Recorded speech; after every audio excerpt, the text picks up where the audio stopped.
வணக்கம். ஓம் Sai real estate. நான் ரவிக்குமார். நம்ம இன்றைக்கி பார்க்க போகிற சைட் பார்த்தீங்கன்னா சென்னை குளத்தூர் விநாயகபுரம்ங்க. சென்னை குளத்தூர் விநாயகபுரத்தில் ஒரு அருமையான ஒரு நியூ இண்டிபெண்டன்ட் ஹவுஸ் தான் பார்க்க போகிறோம். ஆப்போசிட் உள்ள பில்டிங் தாங்க. 750 ஸ்கொயர் ஃபீட்டில் 1600 ஸ்கொயர் ஃபீட்டு பில்டப் பண்ணியிருக்காங்க. 750 square feet land, 1600 square feet build up area, G+1.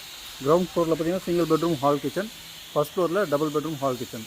Ground ஃப்ளோரில் single bedroom hall kitchen with car parking கொடுத்துருக்காங்க. மேலே பார்த்தீங்கன்னா ஃபஸ்ட் ஃப்ளோரில் டபுள் பெட்ரூம் ஹால் கிச்சன். இது வந்து பார்த்திங்கன்னா சவுத் ஈஸ்ட்டு கார்னருங்க. வீடு பார்த்திங்கன்னா ஈஸ்ட்டு ஃபேஸிங்கில் அமைஞ்சிருக்கு. ஸோ ஒரு சைடு 24 அடி ரோடும், மற்றொரு சைடு 24 அடி ரோடில் அமைஞ்சிருக்கு. So south east corner building அருமையான ஒரு எலிவேஷனோட கொடுத்துருக்காங்க. நல்ல ஒரு ப்ரைம் லொக்கேஷனில் வீடுங்களுக்கு மத்தியில் அமைஞ்சிருக்குதுங்க. ஸோ இதில் விலை பார்த்திங்கன்னா 1,10,00,000 விலை நினச்சிருக்காங்க ஓனர். சைட்டு பிடிச்சினா சிறுவர்கள் நெகோஷியேட் பண்ணுறது வாய்ப்புகள் இருக்குது. நல்ல ஒரு ப்ரைம் லொக்கேஷனில் சைட் அமைஞ்சிருக்கு. சைட்டு பிடிச்சினா லைக் பண்ணுங்கள். சைட் விசிட் பண்ணுறதுக்கு கால் பண்ணுங்கள். தேங்க்ஸ் ஃபார் வாட்சிங்.